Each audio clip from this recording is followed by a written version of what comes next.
के बारे में हम पढ़ चुके हैं, कूलम्स लॉ हमने पढ़ लिया। हमने कूलम्स लॉ कॉन्टिन्यूअस डिस्ट्रीब्यूशन के कारण भी पढ़ा, कैसे फाइंड करते हैं, और डिस्क्रीट में भी सुपरपोजिशन भी पढ़ लिया, और लैम्डा के फॉर्म में भी कूलम्स लॉ को एक्सप्रेस किया।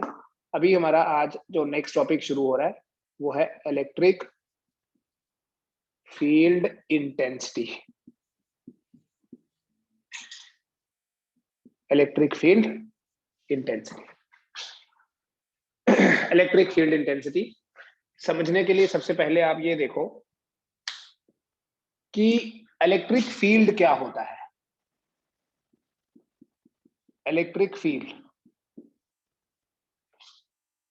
देखो बेटे, जैसे कोई मैग्नेट होगा तो उस मैग्नेट के सराउंडिंग में कुछ ऐसी स्पेस होगी, कुछ ऐसा रीजन होगा जहां अगर हम कोई मैग्नेटिक ऑब्जेक्ट रखेंगे तो वो उसकी तरफ आ जाता है। उस स्पेस को, उस रीजन को मैग्नेटिक फील्ड बोलते हैं। जैसे आपने 11th क्लास में भी पढ़ा कि किसी भी मास के कारण जो फील्ड होता है that is called as the gravitational field. So we have magnetic field due to a magnet, gravitational field due to a mass, and electric field क्या है? Electric field is the space or region around a charged body. What is electric field? It is space or region around a charge body. किसी भी charge body के surrounding में जो space होगी, जो reason होगा, जहां तक up to which its influence can be experienced is known as electric field. What is electric field?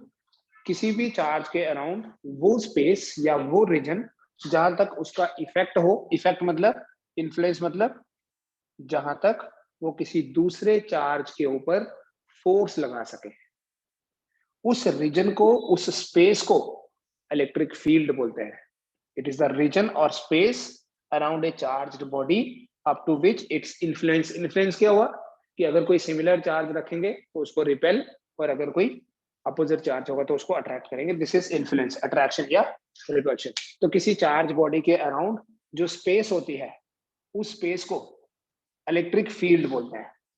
और बेटा इस इलेक्ट्रिक फील्ड को, सिंस फील्ड तो स्पेस है, फील्ड तो वो रीजन है जहां तक किसी चार्ज का इन्फ्लुएंस होता है, इस इलेक्ट्रिक फील्ड को हम मैथमेटिकली एक्सप्रेस करते हैं with the help of this physical quantity जिसका नाम है इलेक्ट्रिक फील्ड इंटेंसिटी। हम इसे E से रिप्रेजेंट करते हैं। How we define this electric field intensity, will come to that. देखो, अगर ये कोई चार्ज है हमारे पास, या let us take some simple example. Suppose ये कोई मैग्नेट है, तो इस मैग्नेट में we know there are two poles, north pole, south pole. तो इस मैग्नेट के सराउंडिंग में मैग्नेटिक फील्ड होता है। इस मैग्नेटिक फील्ड को हम कैसे चेक करेंगे? जैसे यहाँ मैग्नेट है तो हम क्या करते हैं, यहाँ पर कोई आयरन लाइक सब्सटेंस रखा, कोई नेल कील रखा एक लोहे का, तो अगर ये इसकी तरफ अट्रैक्ट हो गया तो मतलब ये फील्ड के अंदर है। बेटा ये जो मैग्नेट है, इस मैग्नेट को बोलते हैं सोर्स ऑफ मैग्नेटिक फील्ड, क्योंकि इस मैग्नेट के कारण ही मैग्नेटिक फील्ड बना है। तो ये जो मैग्नेट है ये मैग्नेटिक फील्ड का सोर्स है, right. In the similar way, अगर हमारे पास कोई चार्ज है, ऐसा चार्ज जिसका इलेक्ट्रिक फील्ड हम स्टडी करना चाहते हैं, इस चार्ज को बोलते हैं बेटा सोर्स चार्ज। क्या बोलते हैं इसको? सोर्स चार्ज, क्योंकि ये जो चार्ज है ये इलेक्ट्रिक फील्ड का सोर्स है, मतलब इस चार्ज के कारण इलेक्ट्रिक फील्ड क्रिएट हुआ है। अब मैग्नेट के केस में तो हम बड़े आराम से कोई मैग्नेटिक ऑब्जेक्ट रख देते हैं, कोई लोहे की कील रख दी या कोई पीस ऑफ आयरन रखा तो पता चला मैग्नेटिक फील्ड। चार्ज के केस में कैसा पता चलता है? There is a concept. हम क्या करते हैं, we take a small charge, Q0, और इस Q0 को बोलते हैं यूनिट पॉजिटिव टेस्ट चार्ज। ठीक है, आपको ये समझ में आ रहा है इसको टेस्ट चार्ज क्यों बोला? क्योंकि हम इसकी हेल्प से टेस्ट करेंगे इलेक्ट्रिक फील्ड है या नहीं। मतलब हमारा जो सोर्स चार्ज है, अगर इसके ऊपर फोर्स लगाएगा तो इसका मतलब ये पॉइंट जो है जहां हमने इसको रखा वो फील्ड के अंदर है। फोर्स कोई सी भी हो सकती है, हमारा सोर्स चार्ज पॉजिटिव भी हो सकता है, नेगेटिव भी हो सकता है, लेकिन एक कन्वेंशन है बेटा, जो टेस्ट चार्ज है उसकी क्या प्रॉपर्टी होती है? It is always taken as positive. Convention, convention क्या मतलब कन्वेंशन बोलने का मतलब क्या होता है? कन्वेंशन मतलब it is a rule kind of thing. ठीक है, एज ए रूल हम इसको हमेशा पॉजिटिव लेते हैं। अच्छा, किसी स्पेसिफिक कंडीशन में नेगेटिव भी बोल सकता है वो, लेकिन जब तक स्पेसिफाइड नहीं होगा हम इस टेस्ट चार्ज को पॉजिटिव लेंगे। सबसे इंपॉर्टेंट प्रॉपर्टी इसकी ये है, it should be very very small. It should be very very small, ताकि इसका अपना इलेक्ट्रिक फील्ड नहीं हो, या इसका अपना जो इलेक्ट्रिक फील्ड है वो निग्लिजिबल हो, क्योंकि हम तो इस सोर्स चार्ज के इलेक्ट्रिक फील्ड को ही स्टडी करने वाले हैं। तो टेस्ट चार्ज इसके इलेक्ट्रिक फील्ड को डिटेक्ट कर रहा है। ठीक है, इलेक्ट्रिक फील्ड इसी पे डिपेंड करेगा। सिर्फ हम इसकी हेल्प, जैसे एक मैग्नेट का मैग्नेटिक फील्ड उस कील पे डिपेंड नहीं करेगा कि हमने कील कितना बड़ा लिया, वो तो मैग्नेट पे डिपेंड करेगा। हम उस कील की हेल्प से सिर्फ टेस्ट करते हैं। तो यहां हम यूनिट पॉजिटिव टेस्ट चार्ज लेते हैं, जिसकी हेल्प से हम सिर्फ टेस्ट करते हैं कि इलेक्ट्रिक फील्ड है या नहीं है। What is the main property? It should be very very small. The other property is it is always taken as positive. जब तक specified नहीं होगा हम positive लेंगे, otherwise किसी क्वेश्चन में हो सकता है टेस्ट चार्ज नेगेटिव लिया होगा। लेकिन हमारी जितनी भी कैलकुलेशंस होंगी, हम जो भी अज्यूम करेंगे, जो भी हमारी assumptions होंगी, वो इस कन्वेंशन पे बेस्ड होंगी कि हमारा जो टेस्ट चार्ज है that is positive. Right? How we define electric field intensity? Mathematically इसको ऐसे लिखते हैं, it is force acting per unit charge. Force acting per unit charge, represented by the letter E. It is written as F divided by Q0. Force acting per unit charge, कौन सी force? जो हमारा ये source charge लगाएगा इसके ऊपर, वो force. तो बेटा इलेक्ट्रिक फील्ड इंटेंसिटी का ऐसा यूनिट क्या बना? ऐसा यूनिट बना Newton per coulomb, because it is force per unit charge. अब इसके अगर डायमेंशनल फॉर्मूला की बात की जाए,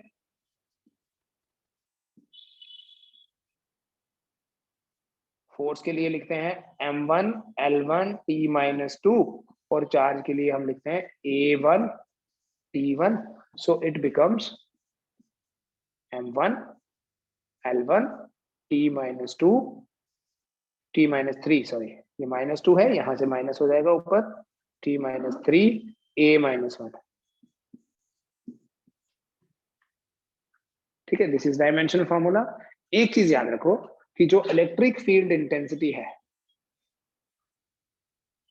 that is a vector quantity.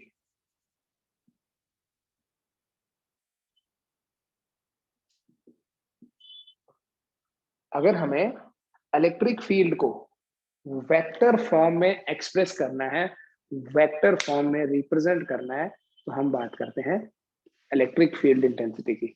Later on हम स्केलर फॉर्म की बात भी करेंगे।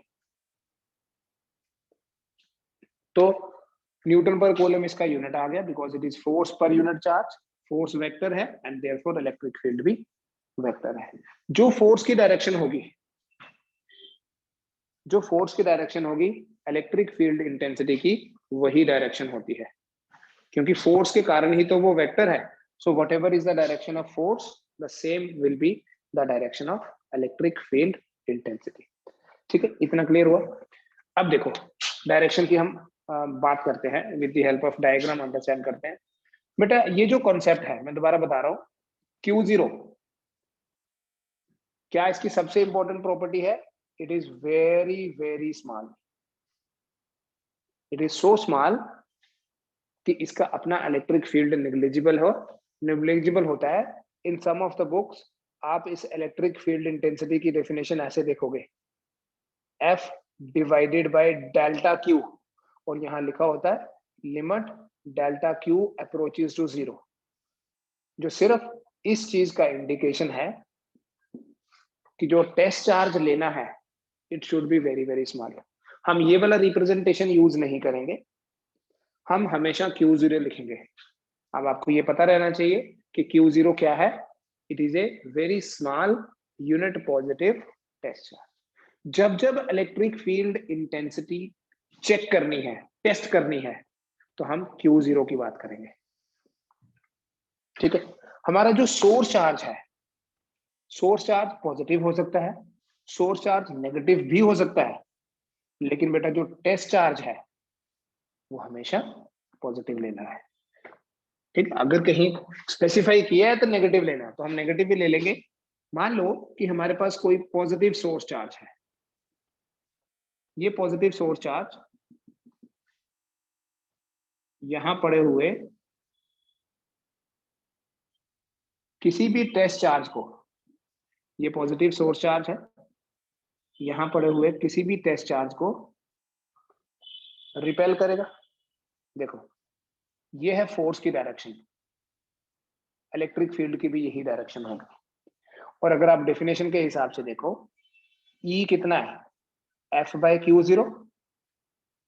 तो क्रॉस मल्टीप्लाई करके आप क्या लिखोगे? F कितना होगा? F will be equal to Q0 into E।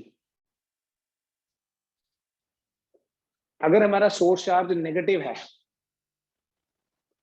Suppose we have a negative source charge, ये नेगेटिव सोर्स चार्ज यहां पड़े हुए किसी भी टेस्ट चार्ज को बोलो अट्रैक्ट करेगा, रिपेल करेगा।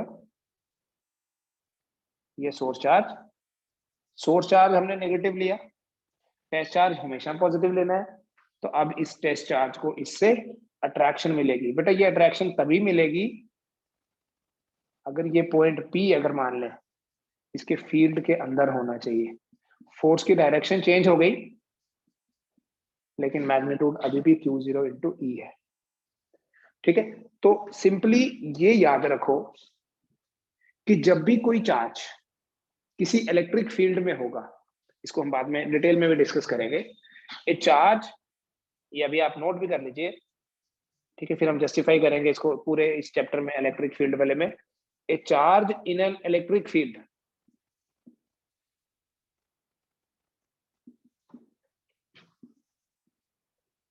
experiences a force। बेटा ये स्टेटमेंट बिल्कुल वैसे है जैसे आपने न्यूटन्स मैकेनिक्स में फोर्स की बात करी थी। जब भी कोई ऑब्जेक्ट की वेलोसिटी चेंज होती है, हमें पता है ऑब्जेक्ट की वेलोसिटी चेंज होगी तो उसके पास एक्सेलरेशन होगी। तो हम बोलते हैं अगर वेलोसिटी चेंज हो रही है तो डेफिनेटली कोई ना कोई फोर्स एक्ट कर रही होगी, क्योंकि वेलोसिटी अपने आप चेंज नहीं हो सकती। तो वहां हम लिखते हैं F equals to M into a. F equals to M into a. और यहां पर हम क्या बोलेंगे? F equals to Q0 into E। तो जब जब इलेक्ट्रोस्टैटिक्स में फोर्स की बात आएगी, so how we represent this force mathematically, Q0 into E। बाद में बताऊंगा, आप इसको M इंटू ए भी लिख सकते हो। ठीक है, अभी फॉर द टाइमिंग ये याद रखो। जैसे मैं 11th में अगर पूछता what is the formula for force, तो हर किसी ने बोलना था F इक्वल्स टू M ए। तो अगर इलेक्ट्रोस्टैटिक्स में पूछेंगे what is the formula for force, it is Q0 into E।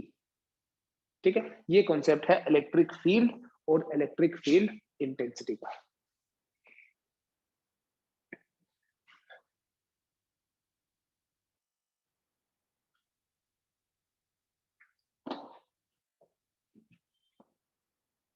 फिर देखें बेटा, हम एक एक्सप्रेशन डिराइव करते हैं इलेक्ट्रिक फील्ड इंटेंसिटी का। Expression for electric field intensity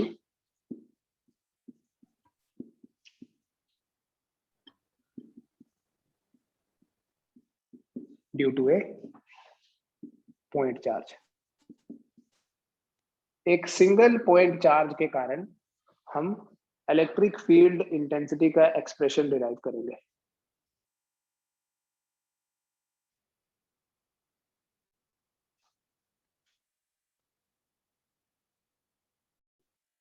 electric field intensity का एक्सप्रेशन डिराइव करेंगे बेटा due to a point charge. Suppose हमारे पास एक पॉइंट चार्ज है, पॉइंट चार्ज मतलब सिंगल चार्ज है हमारे पास, और इस पॉइंट चार्ज का इलेक्ट्रिक फील्ड हमने मैथमेटिकली रिप्रेजेंट करना है। बेटा इलेक्ट्रिक फील्ड इंटेंसिटी का लॉजिकली क्या पर्पस है पता? इलेक्ट्रिक फील्ड तो स्पेस है। अब देखने से नहीं पता चलेगा ना कि स्पेस कहां तक है, मतलब ज्यादा हो रही है डिस्टेंस के साथ, कम हो रही है, कौन कौन से फैक्टर्स पे डिपेंड करती है। इसलिए हमारे पास फिजिकल क्वांटिटी है, उस स्पेस को एक्सप्रेस करने के लिए फिजिकल क्वांटिटी है। जैसे अगर कोई बॉडी मोशन में है तो कुछ फिजिकल क्वांटिटीज होती हैं उसके मोशन को डिस्क्राइब करने के लिए। We have kinetic energy, we have momentum, तो ये सब मोशन को रिप्रेजेंट करती है। तो वैसे ही हमारे पास किसी चार्ज का इलेक्ट्रिक फील्ड होगा, उस इलेक्ट्रिक फील्ड को हम, और भी क्वांटिटीज हैं, इट इज नॉट कि ये बस एक फील्ड इंटेंसिटी है, और भी क्वांटिटीज हैं, अभी हम सिर्फ इलेक्ट्रिक फील्ड इंटेंसिटी की बात कर रहे हैं। सपोज ये पॉइंट O है, और इस पॉइंट O पे, at point O there is a source charge, और वो सोर्स चार्ज क्या है? Q। पॉइंट O पे हमारे पास एक सोर्स चार्ज है, और वो सोर्स चार्ज क्या है? Q है। अगर हम ये देखना चाहते हैं पॉइंट P पे इलेक्ट्रिक फील्ड है या नहीं, तो क्या करेंगे? हम यहां पर एक यूनिट पॉजिटिव टेस्ट चार्ज रखेंगे। मान लो बेटा इन दोनों के बीच में डिस्टेंस r है। याद रखना जिस भी पॉइंट पे हमें इलेक्ट्रिक फील्ड इंटेंसिटी कैलकुलेट करनी होगी, उस पॉइंट पे आप ये एज्यूम कर लेना कि कोई यूनिट पॉजिटिव टेस्ट चार्ज पड़ा है। ठीक है, यूनिट पॉजिटिव टेस्ट चार्ज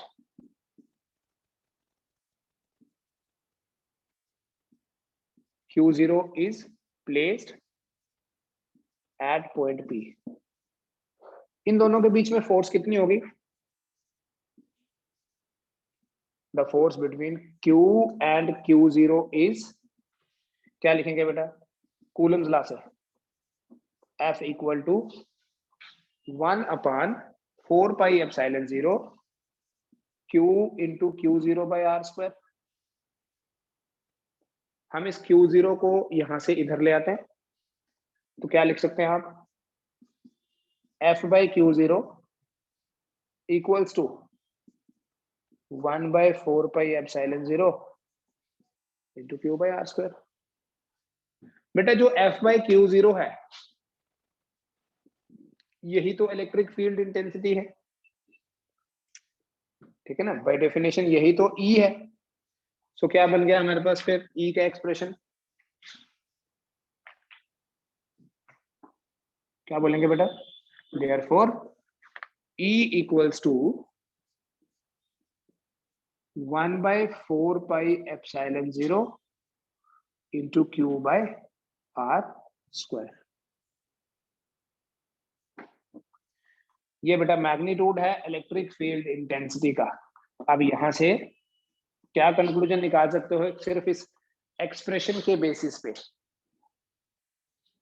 किसी भी पॉइंट चार्ज के कारण जो इलेक्ट्रिक फील्ड इंटेंसिटी है,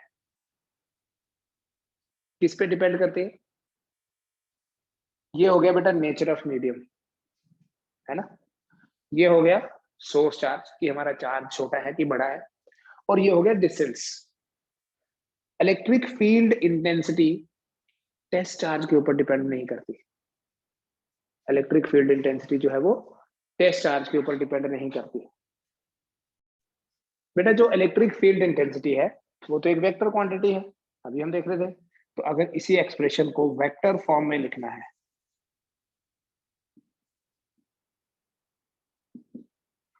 तो क्या लिखेंगे? E vector equals to 1/4πε0 Q by r square into r cap.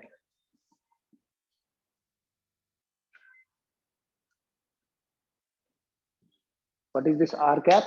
It is unit vector in the direction of force.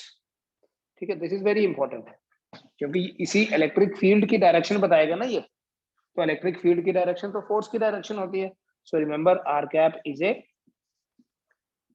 unit vector in the direction of force. एक unit vector है, उसी direction में होगा जिस डायरेक्शन में force होती है.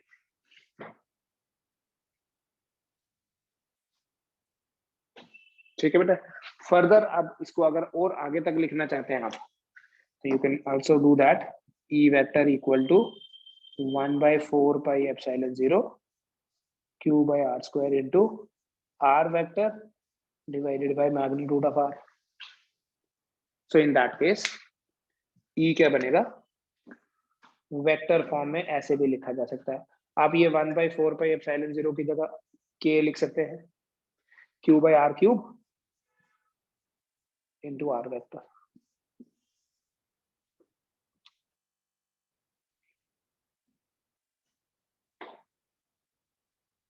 ठीक है, ये देख लीजिए, फिर हम आगे बात करते हैं.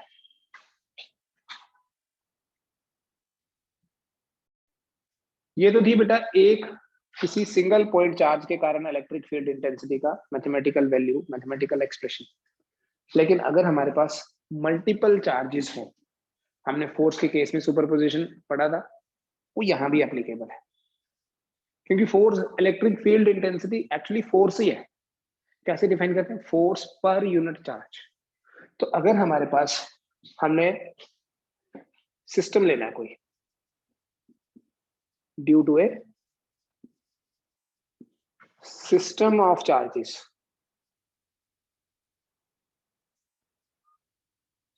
अगर हमारे पास कोई चार्जेस का सिस्टम है, मींस अगर हमारे पास कोई कलेक्शन है चार्जेस की.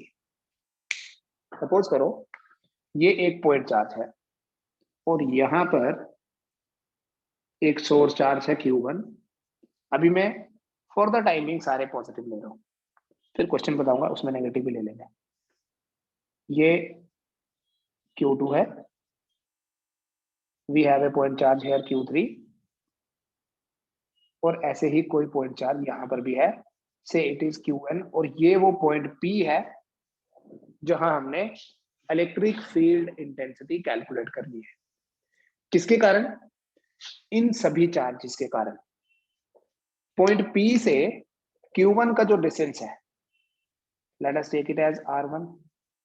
Q2 का जो डिस्टेंस है, let us take it as R2. Qn का Rn और Q3 का R3. तो due to a system of charges क्या होता है, at any particular point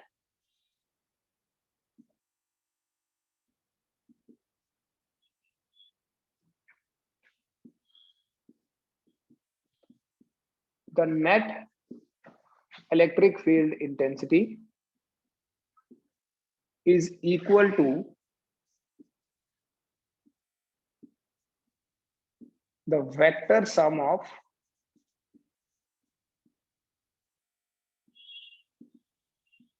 field intensities due to all the charges.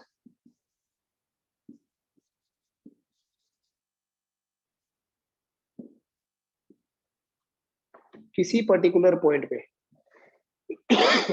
Net electric field intensity कैसे पता करेंगे, वेक्टर सम लेंगे. किसका वेक्टर सम, सभी चार्जेस की इलेक्ट्रिक फील्ड का. देखो बेटा क्या सिचुएशन है, हमारे पास n चार्जेस हैं, Q1, Q2, Qn, Q3, और एक पॉइंट P है जिसके ऊपर हमने इलेक्ट्रिक फील्ड इंटेंसिटी कैलकुलेट करनी है. कैसे कैलकुलेट करते हैं, किसी पर्टिकुलर पॉइंट पे सबसे पहले तो वो पॉइंट आइडेंटिफाई करना, जैसे पॉइंट P पे करना है हमने. आपने फिजिकली उस पॉइंट P पे कुछ नहीं रखना है, क्योंकि पॉइंट P तो हमारा ऑब्जर्वेशन पॉइंट है। बट जस्ट मेंटली आप ये सोचें कि वहां पर एक यूनिट पॉजिटिव टेस्ट चार्ज पड़ा हुआ है, ठीक। फाइनल एक्सप्रेशन में आपको पता है टेस्ट चार्ज आता ही नहीं है। Just think about a test charge. तो अगर यहाँ एक टेस्ट चार्ज पड़ा है, ये टेस्ट चार्ज जो है हमने सारे पॉजिटिव लिए, ये पॉजिटिव इस टेस्ट चार्ज को रिपेल करेगा। बेटा जो रिपल्शन की डायरेक्शन होगी that should be along the direction, जैसे मैंने आपको पहले भी बताया, इन दोनों को ज्वाइन किया है तो इसी लाइन को आगे एक्सटेंड करना। फिर इन दोनों को ज्वाइन किया हमने ये वाली लाइन, तो ये अपनी मर्जी से इधर इधर कहीं नहीं बनाना, जस्ट एक्सटेंड दिस लाइन। पहले मैं डायरेक्शन की बात कर रहा हूं क्योंकि वेक्टर क्वांटिटी है, this will be called as E2। ये Q3 है, यहां पड़े हुए किसी टेस्ट चार्ज को ये भी रिपेल करेगा, ये E3 होगा, और देखिए ये डायरेक्शन, और ये Qn है। अब डायग्राम बनाते टाइम आप क्या करते हैं, रैंडमली बना लेते हैं और ये कॉन्सेप्ट चेंज ही कर देते हैं कि ये सेंट्रल फोर्सेस होती हैं।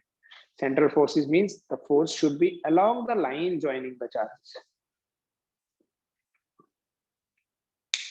ठीक है। तो अगर हम नेट इलेक्ट्रिक फील्ड इंटेंसिटी की बात करें, the net electric field intensity at point P is E equal to E1 plus E2 E3, अगर ऐसे ही E4 हो En।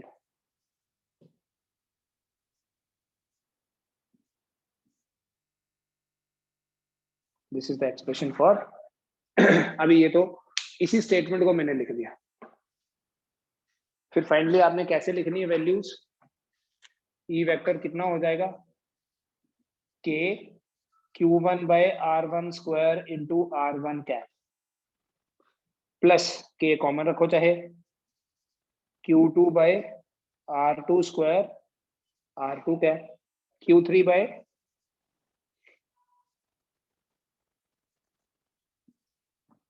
And finally Qn by Rn। ये आ जाएगा आपके पास।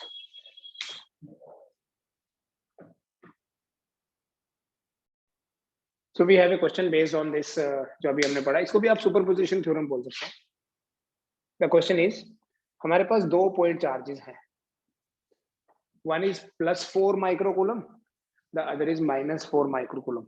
एनसीईआरटी बेस्ड क्वेश्चन है बेटा, मैंने एक पॉजिटिव ले लिया और एक नेगेटिव सोर्स चार्ज ले लिया, ठीक है। We have a +4 microcoulomb and another charge is -4 microcoulomb, और इनके बीच का जो डिस्टेंस है that is 20 centimetre free space में। Calculate the net electric field intensity at the mid point. बेटा मान लीजिए ये पॉइंट ए पे हमारे पास +4 माइक्रोकूलम है, बी पे -4 माइक्रोकूलम है, और ये है मिड पॉइंट। इस मिड पॉइंट पे हमारे पास कोई टेस्ट चार्ज है। अगर मैं ये वाला डिस्टेंस ले लूं R1, ये R2, ये Q1 और ये Q2, Q1 का मैग्नीट्यूड कितना है, बाई चांस यहाँ दोनों का मैग्नीट्यूड सेम है तो मैं लिखूंगा 4 इंटू 10⁻⁻⁶ कूलम। मैं यहाँ बेटा मैग्नीट्यूड की बात कर रहा हूँ, पॉजिटिव या नेगेटिव, मैग्नीट्यूड कितना है 4 into 10⁻⁶ coulomb. What is R1? अच्छा अगर ये मिड पॉइंट है तो R1 और R2 भी बराबर हुए। देखो हमने चार्ज को कूलम में रखा है तो R1 और R2 को सेंटीमीटर में नहीं रख सकते, मीटर में लेना पड़ेगा। So what I can write 10 into 10⁻⁻² metre which is equal to 0.1 metre. R1 भी 0.1 मीटर, R2 भी 0.1 मीटर। सबसे पहले काम क्या करना है, आप दोनों के, इसका भी यहाँ इलेक्ट्रिक फील्ड होगा, डायरेक्शंस देखो बेटा, ये पॉजिटिव चार्ज है, यहाँ पड़े हुए किसी भी टेस्ट चार्ज को, टेस्ट चार्ज हमेशा पॉजिटिव होता है, इस टेस्ट चार्ज को रिपेल करेगा। तो अगर ये E1 की डायरेक्शन है तो वो ऐसी होगी, लेकिन ये नेगेटिव चार्ज है, ये तो यहां पड़े हुए टेस्ट चार्ज को अट्रैक्ट करेगा, तो ये E2 की डायरेक्शन हो गई। अगर ये भी पॉजिटिव दिया होता तो इसने भी रिपेल करना था, तो वो इक्वल एंड अपोजिट हो जाते, क्योंकि चार्जेस बराबर हैं, डिस्टेंस भी बराबर है। E1 और E2 की डायरेक्शंस बेटा सेम हो गई। यहाँ जो E1 की डायरेक्शन है वही E2 की डायरेक्शन है। लेट अस से कि E1 का मैग्नीट्यूड कितना है। पहले हम E1 का मैग्नीट्यूड निकालते हैं। मैग्नीट्यूड होता है K(Q1/R1 स्क्वायर), ठीक, K(Q2/R2). क्वेश्चन में स्पेसिफाइड है कि हम फ्री स्पेस में बात कर रहे हैं, तो फ्री स्पेस में इस K का वैल्यू कितना होता है, 9 × 10⁻⁹ इंटू Q1 कितना है, 4 × 10⁻⁻⁶ डिवाइडेड बाय 0.1 का स्क्वायर। ठीक है, आप 0.1 को, अगर आपको कंफ्यूजन हो रहा है, आप ऐसे लिखो 10⁻⁻1 का square. So it becomes 9 × 4 is 36 into 10⁻⁹ क्या हो गया, 3। ठीक है बेटा, divided by 10⁻⁻2। See, no calculator is required, it is 36 into 10⁻⁵, है ना, ये 3 और ये 2 5 हो गया। आप इसको स्टैंडर्ड फॉर्म में लिखना है तो लिख सकते हैं 3.6 इंटू 10⁻⁶ न्यूटन पर कूलम। क्योंकि हम SI यूनिट में बात कर रहे हैं, तो SI unit of electric field intensity. ठीक है बेटा। सिमिलरली E2 का कितना होगा मैग्नीट्यूड, मैग्नीट्यूड की बात कर रहा हूं। डायरेक्शन तो हमें साइन के बेसिस पे मिलेगी, मैग्नीट्यूड तो उसके मैग्नीट्यूड पे डिपेंड करता है। सो क्या वो भी इतनी ही नहीं होगी, क्या कैलकुलेट करूं, सेम ही तो लिखना पड़ेगा दोबारा से। चार्ज वही, मीडियम कौन सा है, फ्री स्पेस, चार्ज का मैग्नीट्यूड उतना ही है, डिस्टेंस भी बराबर है, तो E2 का मैग्नीट्यूड भी उतना ही आया। जब आप इतना कर लोगे तो उसके बाद क्या लिखोगे उसके बाद आप लिखोगे E1 और E2 की अपोजिट डायरेक्शन है, have opposite directions, therefore जो रिजल्टेंट होगा इनका E, अगर मैं बोल दूं, उसका मैग्नीट्यूड कितना होगा, E1 + E2, और वो कितना आएगा वैल्यू, दोनों को ऐड कर दो, 3.6 + 3.6 कितना हुआ, 7.2 into 10⁻⁶ newton per coulomb. This is how we calculate the electric field intensity due to 2 point charges. Direction कैसे पता चलेगी, एक सोर्स चार्ज है हमारे पास पॉजिटिव, दूसरा सोर्स चार्ज नेगेटिव दिया है, मैग्नीट्यूड दोनों का बराबर है। अगर खाली डायरेक्शन की बात करनी है, देखो अगर यहां पर कोई हमारा ऑब्जर्वेशन पॉइंट है, जैसे कि क्वेश्चन में क्या दिया है, कहां फाइंड करना है, मिड पॉइंट पे, तो मिड पॉइंट तो यही आएगा ना बीच में। ये पॉजिटिव यहां पड़े हुए टेस्ट चार्ज को रिपेल करेगा। क्या कन्वेंशन है कि टेस्ट चार्ज हमेशा पॉजिटिव, ये नेगेटिव क्या करेगा, यहां पड़े हुए टेस्ट चार्ज को अट्रैक्ट करेगा। तो E1 और E2 की सेम डायरेक्शन हो गई, इसलिए जो रिजल्टेंट होगा that will be E1 - E2, नहीं E1 + E2।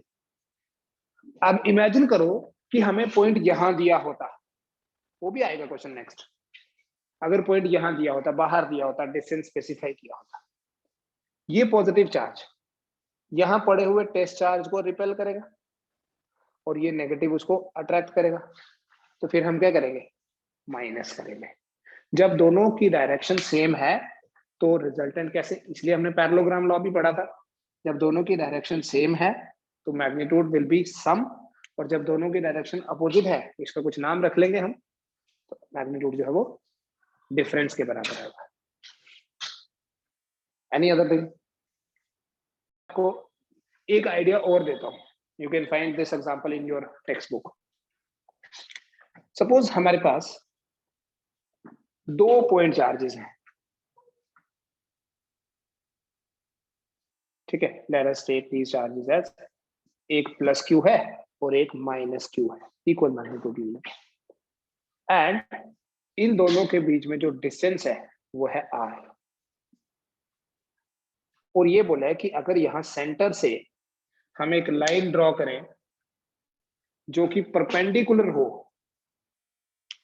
परपेंडिकुलर बाइसेक्टर बोलेंगे इसको हम, सेंटर से है इसलिए बाइसेक्टर और 90 डिग्री एंगल पे है इसलिए परपेंडिकुलर। यहां पर कोई पॉइंट चूज कर ले, मान लो ये एक पॉइंट है P, जो यहां सेंटर O से x डिस्टेंस दूर है।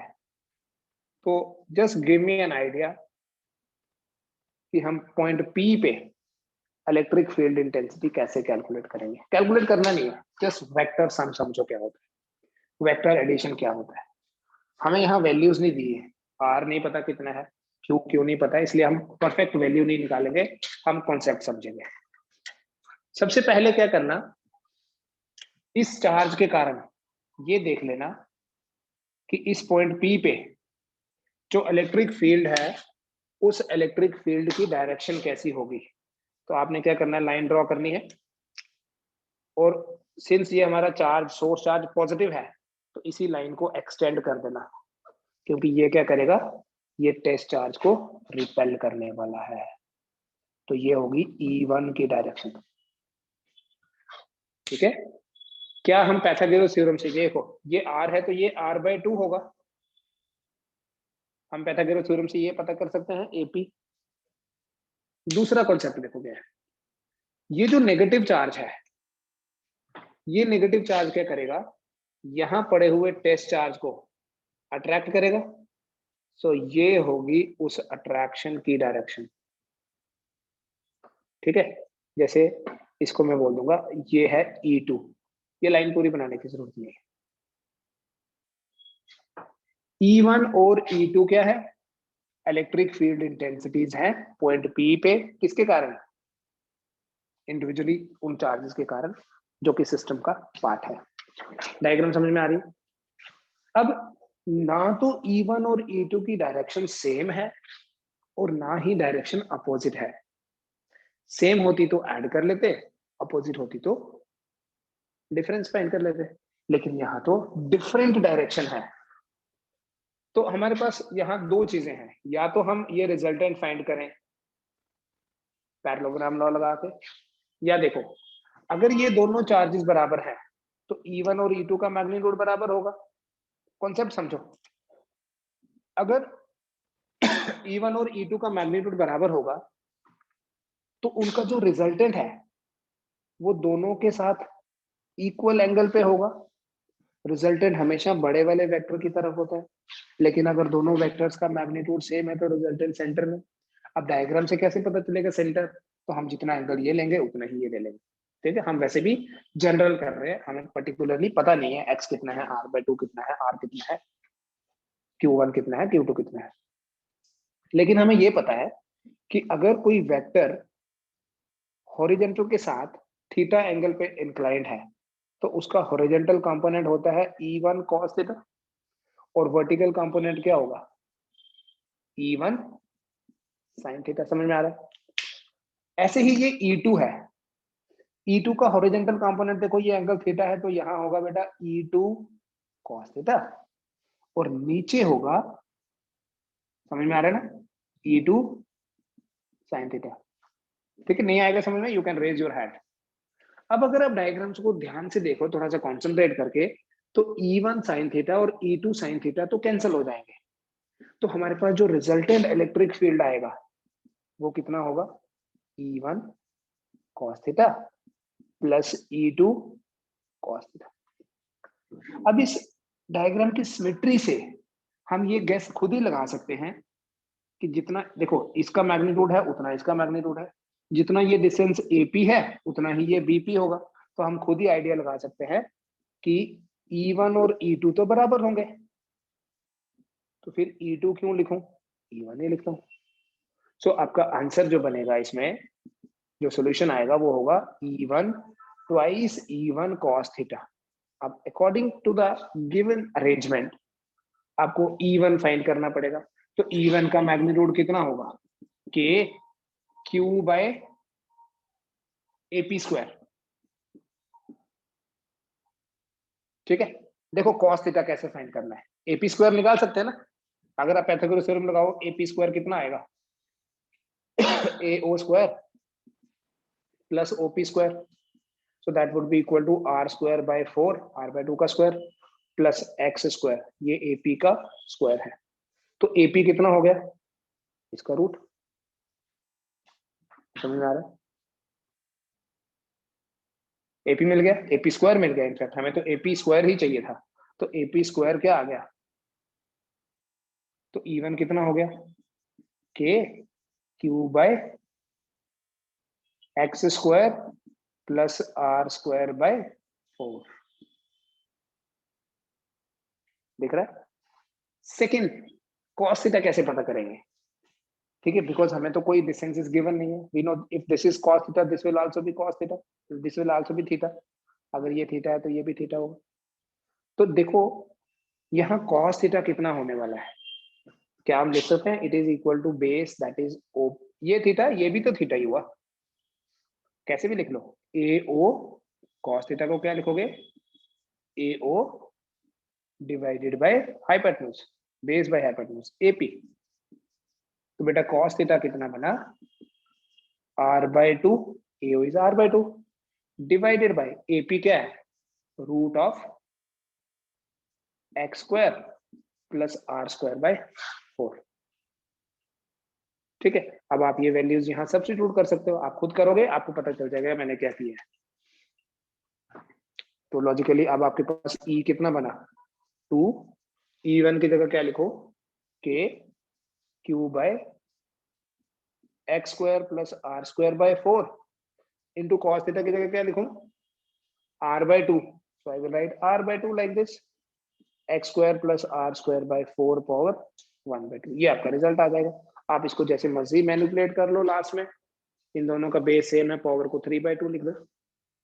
ठीक है, this is how we can calculate the resultant electric field intensity due to a collection, due to a system of charges. It has to be treated like a vector, और vector laws ही apply कर रहे हैं।